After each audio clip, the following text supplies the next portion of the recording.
बच्चों, आज जबकि कोरोना महामारी के चलते पूरा विद्यालय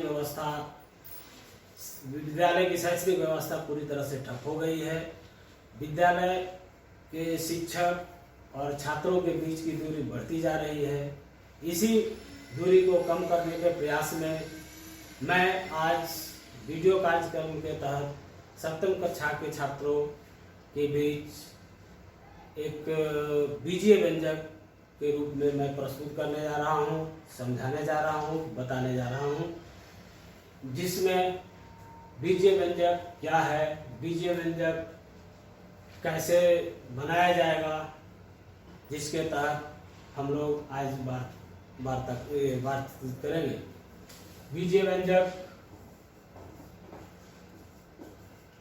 बीजीय व्यंजक बीजीय व्यंजक जानने से पहले हम लोग तीन बातों को मुख्य रूप से ध्यान देंगे, ताकि उसको समझ लेने के बाद बीजीय व्यंजक समझना आसान हो जाएगा और हम लोग आसानी से बीजीय व्यंजक के टॉपिक को आगे बढ़ाएंगे। पहला है चरमान। चरमान वह मान होता है जो चलता है, बदलता है, यानी जो अस्थिर नहीं रहता है, जिसका मान बदलता रहता है, वह मान चरमान कहलाता है। जैसे ए, बी, सी, डी, इस तरह से जेड तक ये सभी चरमान कहलाते हैं, क्योंकि इसका मान प्रश्न के अनुसार बदलता रहता है। और दूसरा है अचरमान। अचरमान वह मान होता है जो अचर रहता है, अस्थिर रहता है, कांस्टेंट रहता है, जिसका मान कभी नहीं बदलता, वह मान अचरमान कहलाता है। जैसे 1 2 3 4 5 इस तरह से ये सभी मान अचरमान कहलाते हैं। तीसरा गणितीय चिन्ह। गणितीय चिन्ह जो हम लोग पूर्व से भी जान रहे हैं, इसका चिन्ह है प्लस, माइनस, गुना और ये भाग। अब चूंकि चरमान, अचरमान, गणितीय चिन्ह, इन तीनों को मिलाकर हम लोग बीजीय व्यंजक बनाएंगे और तीनों को मिलने से जो व्यंजक बनेगा वह बीजीय व्यंजक कहलाएगा। ठीक, तो जैसे तीनों को मिलाने से हमारा जो बीजीय व्यंजक बनेगा उसमें हम लोग जैसे एक बीजीय व्यंजक, एक चरमान है, लेकिन यह अपने आप में भी एक बीजीय व्यंजक है। कैसे?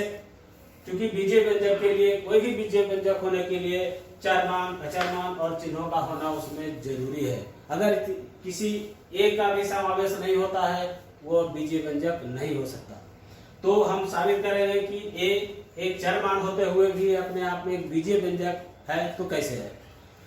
क्योंकि कोई भी संख्या है उसमें हम लोग जानते हैं कि अगर कुछ भी नहीं है तो गुना में एक हमेशा साइलेंट रहता है, छिपा हुआ रहता है। चिन्ह अगर नहीं है तो उसके पहले वो प्लस का चिन्ह रहता है। इसका मतलब है कि चिन्ह भी आया, अचर भी आया, चरमान तो था ही। तो इसका मतलब है कि ये एक बीजीय व्यंजक है।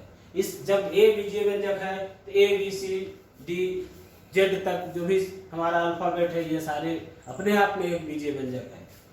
सवाल आता है क्या दो बीजीय व्यंजक है? तो हाँ, जो भी एक बीजीय व्यंजक है अपने आप में बीजीय व्यंजक है। इसमें भी चरमान और चिन्ह शामिल है। कैसे? तो अगर कोई भी अंक है, अगर कुछ भी नहीं है तो हम जान रहे हैं तो उसके पहले प्लस का चिन्ह छिपा हुआ है।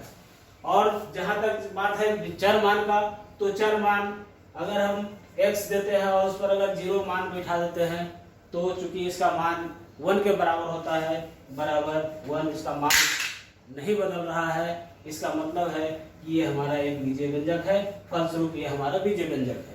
यानी चरमान अपने आप में जो अनंत की संख्या में है वो अपने आप में एक बीजीय व्यंजक है।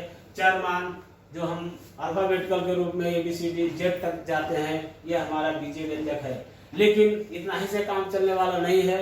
इन तीनों को मिलाकर एक बीजीय व्यंजक को दूसरे बीजीय व्यंजक को अगर जोड़ देते हैं फिर भी हमारा बीजीय व्यंजक मिलता है। एक बीजीय व्यंजक को दूसरे बीजीय व्यंजक घटा भी देते हैं, गुना कर दे या भाग कर दे, तो हमारा वो बीजीय व्यंजक ही अंततः देता है। इस तरह से बीजीय व्यंजकों की एक लंबी श्रृंखला तैयार हो जाएगी, यानी लाखों हजारों की संख्या में वो हमारा बीजीय व्यंजक बन जाएगा।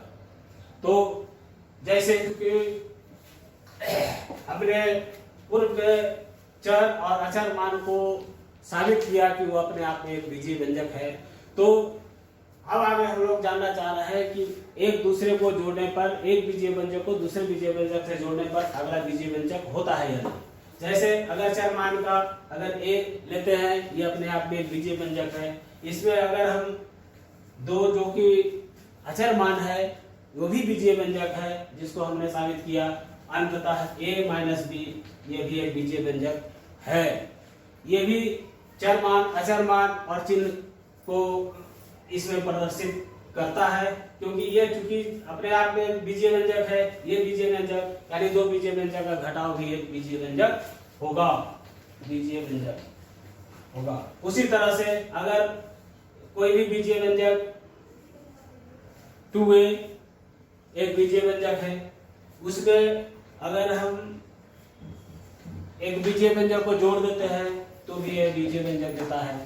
उसी तरह से बीजीय व्यंजक अगर x है और उसको अगर हम किसी अचर मान से हम गुना कर देते हैं जो कि अपने आप में बीजीय व्यंजक है, ये भी एक बीजीय व्यंजक देता है।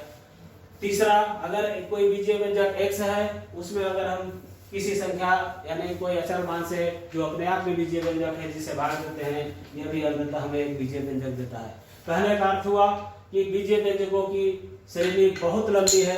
जितना हम जोड़ते चले जाएं, जितने भी एक पद, दो पद, तीन पद, चार पद, जितने भी बीजीय व्यंजक एक दूसरे से जोड़ते चले जाएं, 2, 3, 4, 5, एक बड़ी बीजीय व्यंजक का निर्माण होता चला जाएगा। इस तरह से हम लाखों हजारों की संख्या में बीजीय व्यंजक बना सकते हैं। इस प्रकार हम अनेकों बीजीय व्यंजक अपने घरों में बनाकर देख सकते हैं। क्योंकि चर मान, अचर मान और चिन्हों की जानकारी हमें हो गई है, आशा करते हैं कि आगे इन सभी बीजीय व्यंजक का संग्रह अपने कॉपी में करेंगे और जहां संभव हो सके तो संपर्क करने का प्रयास करेंगे। जहां दिक्कत होगी तो वहां पर आप संपर्क करेंगे। धन्यवाद।